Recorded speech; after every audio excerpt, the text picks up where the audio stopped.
Hey everyone, welcome back to my channel. नोएना भड़की है अपनी भांजी पर और कहा है कि प्लीज़ मुझे अकेला छोड़ दो क्योंकि उसकी प्लानिंग फेल हो चुकी है। क्योंकि सास भी कभी बहू थी के अपकमिंग एपिसोड में आप सबको देखने को मिलेगा कि नोएना पूरी कोशिश कर रही है मिहिर के करीब आने की, और वो वापस आने के बाद एक तरह से बोलती है मिहिर को कि हम ना चलते हैं डिनर पे और एक अच्छा सा हेल्दी सा डिनर करेंगे, उसके बाद बहुत सारी बातें करेंगे। लेकिन मना कर देता है मिहिर, कहता है कि कल हमें बहुत सारा काम है तो हमें रात को जल्दी सो जाना चाहिए और उसके बाद हमें कल जल्दी उठकर जो पार्टी है उसमें जाना है और कल बहुत सारे काम है। तो नोएना को ये बात बुरी लगती है लेकिन फिर भी वो चली जाती है और मिहिर अपने कमरे में सो जाता है। नेक्स्ट मॉर्निंग में जब सब उठते हैं, सब रेडी होकर उनको जाना है क्योंकि एक तरह जो उनका बड़ा सारा बुटीक है जो जिसका उद्घाटन करना था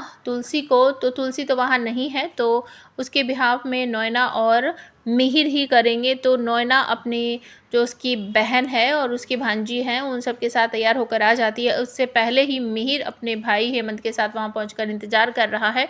काफ़ी लेट हो गया है और बहुत देर के बाद जब वो सब आते हैं तो वो कहते हैं तुमने इतनी देर क्यों कर दी। तो मिहिर को इशारा करके अपने पास बुलाती है। नोएना कहती है कि मुझसे बहुत बड़ी गलती हो गई है, मैंने ना जल्दबाजी में इंडिया से पैकिंग वैकिंग की थी ना, तो मैं गलत सैंडल उठा कर ले आई हूँ और इसको पहनकर यहाँ चलना बहुत इम्पॉसिबल है, मैं तो शॉपिंग भी नहीं कर पाई। तो मुझे ऐसा लग रहा है वो एक तरह से अलग से कुछ टाइम बिताना चाहती है मिहिर के साथ, तो इसी वजह से उसको शॉपिंग पे जाने के लिए शायद बोलेगी और वहाँ से कोई सैंडल वैंडल ख़रीद कर लाएगी।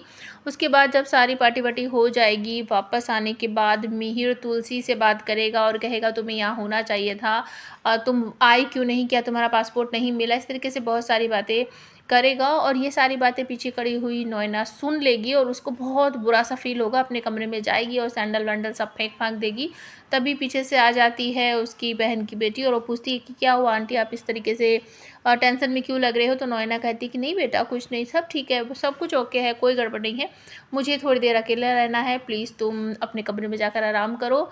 तो उसके बाद नोएना को ये सब बहुत बुरा लग रहा है कि भले ही मैं मिहिर के साथ यहाँ आ गई हूँ लेकिन तुलसी वहाँ रहकर भी हम दोनों के बीच में दरार डाल रही है। और वहाँ इंडिया में मौसम ख़राब हो रहा है और अचानक से मिहिर और तुलसी की जो साथ में फ़ोटो रहती है वो नीचे गिरकर टूट जाती है, उसका फ़ोटो फ्रेम डैमेज हो जाता है।